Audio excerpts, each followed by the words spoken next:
For recreational anglers, catching a blue marlin is the pinnacle. That's as high as you can get.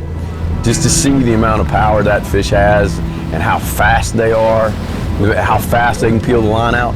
It's just the pinnacle of sport fishing.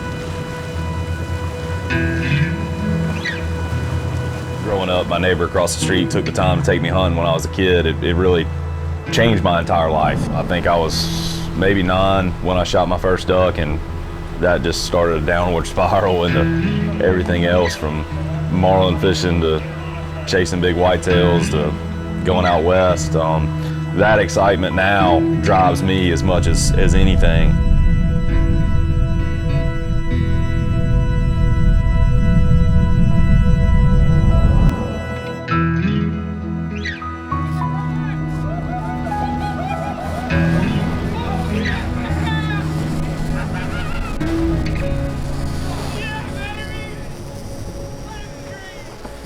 Conservation at its core is all about people.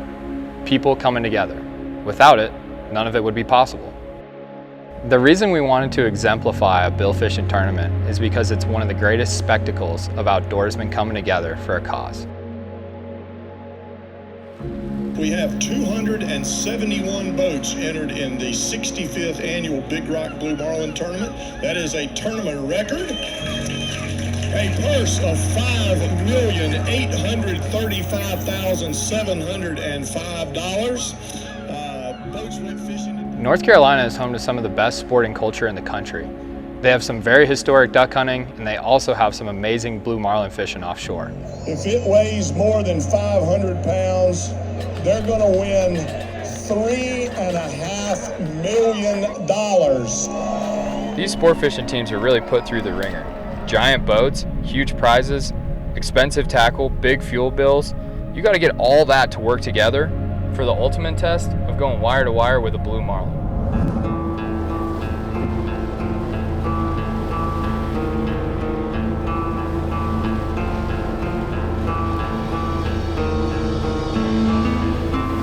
Rarely are these fish landed. 99% of the blue marlins that are caught are actually landed. It's a big ocean, and what makes blue marlin fishing so hard is that it's got to be just the right conditions in the right place, and you got to be right on that X in that area.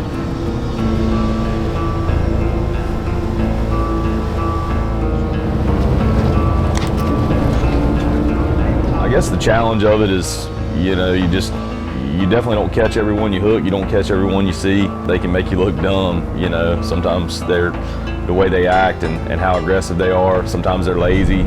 They go jumping. They do messed up stuff. They'll jump across the main line. They'll throw you for a loop,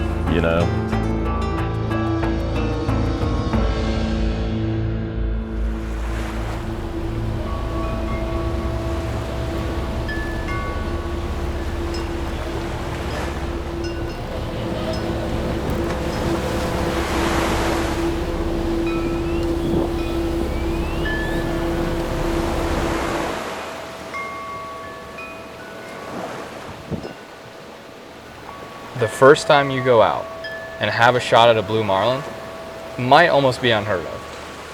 When you're looking out at the ocean and you're chasing blue marlin, you might be waiting for a moment that never comes.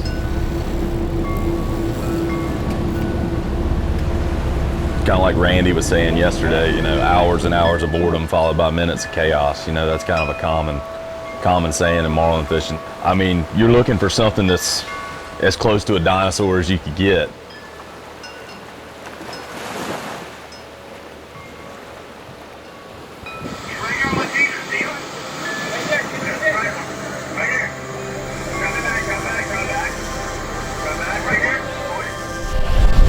We got him on right now.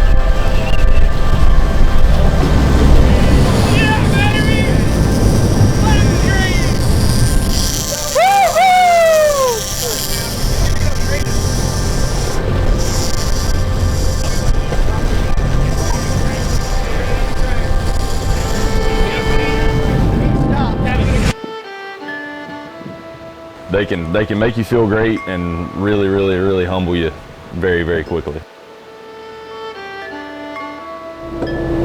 Just lost the big one. That hurts, but there's more fish in the sea.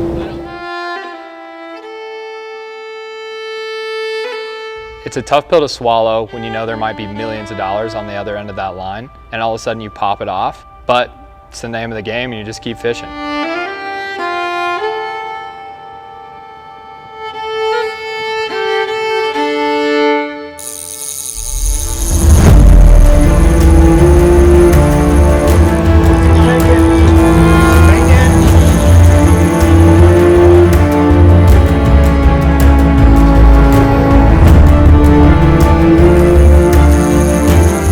Got another bite and it was on.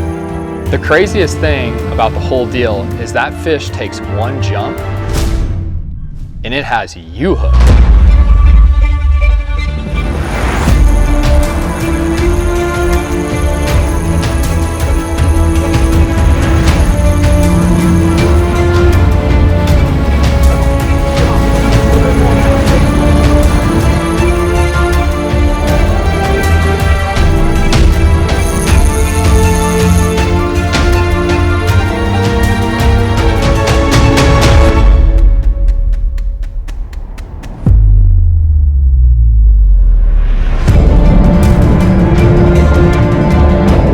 Once you reel it to the leader and the mate grabs on, he has to get it the rest of the way to the boat, but your fight has really just begun.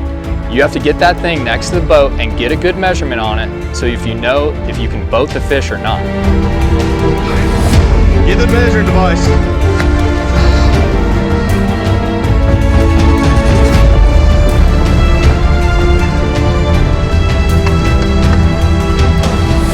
So if the fish meets qualification, then you would slip it in the boat and it's a race back to the scales.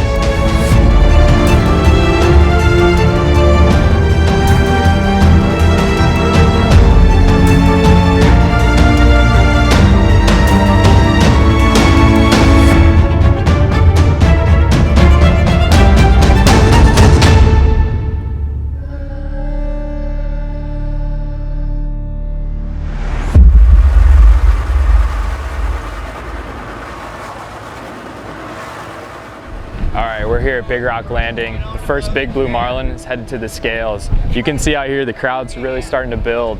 You can feel that anticipation, the excitement in the air. The first 500-pound blue marlin will get nearly $750,000. So it's a race to the scales. Well, that's a sight I never get tired of, Henry, is to watch somebody come in like they mean it. My job really starts when they back in the slip, because part of what I do is look and make sure that they follow the rules and regulations of not only the state and federal fisheries laws, but also the rules of the tournament. If it weighs more than 500 pounds, they're going to win $3.5 million. When you got something like the Big Rock and you're throwing millions of dollars out there, somebody that works in the sport fishing industry, I mean, they're looking at a once-in-a-lifetime payday. What do you think? Is that going to make 500 pounds? 470.2. All right, 470.2 pounds. Not quite going to make that 500-pound level, but nonetheless, this is your new leader in the 65th annual Big Rock Blue Marlin Tournament. It's a great fish. You get to make landfall here at Big Rock Landing and weigh in a blue marlin. There's nothing like it. I say they're built like a jet airplane, but jet airplanes are built like these guys because they got it all. They're almost warm-blooded. Their blood vessels, they have counter-current circulation. So the warm blood stays toward the inside of the fish, and the cooler blood is on the outside of the fish. So they actually can kind of heat themselves up and get a little bit warmer than the ambient temperature. So that's probably how they keep themselves warm when they go down to depths. We work with biologists from NC State University, and they're here taking biological samples from the fish. So my marine biologist side gets to kick back in, and then it's about collecting science on these fish. Welcome to day 2 of the record-breaking 65th 65th annual Big Rock Blue Marlin Tournament right here on the Sea Toy.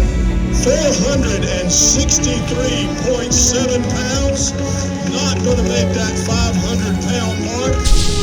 How you doing? The very first fish of day 3.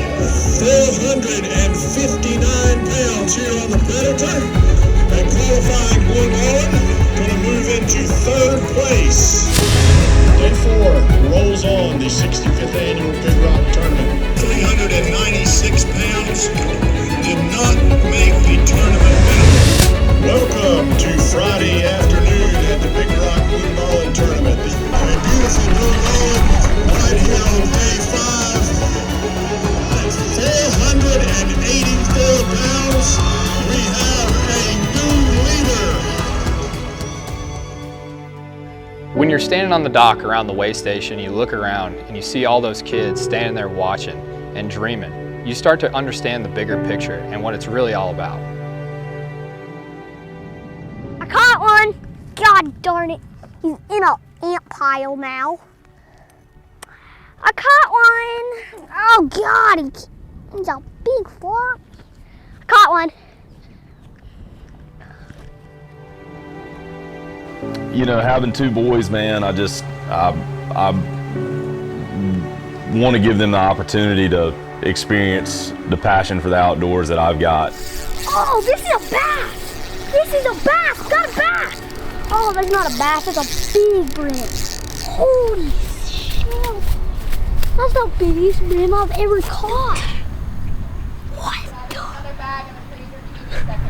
What the? I didn't know there. What? Oh my God! Look. Just to be able to see that excitement in a kid, man, it really, I still love it more than anything, but that excitement now drives me as much as anything. If we run out of worms, all we have is bass bait. We got bass bait too.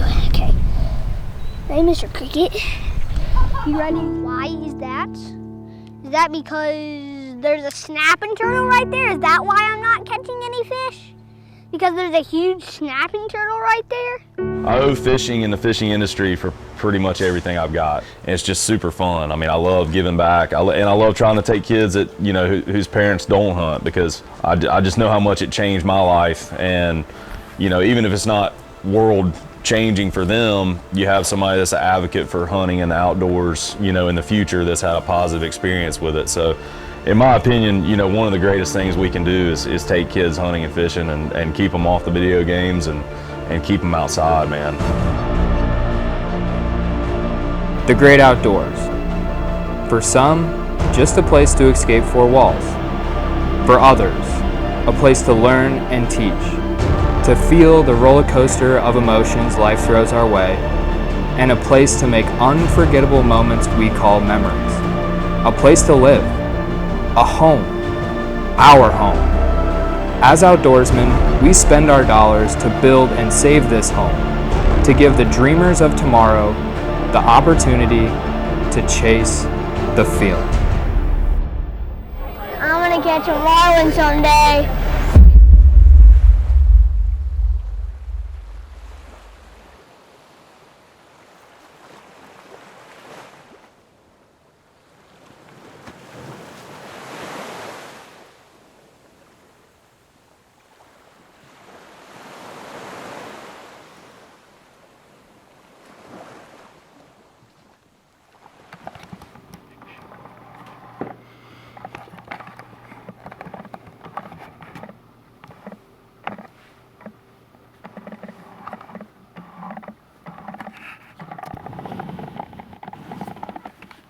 Okay.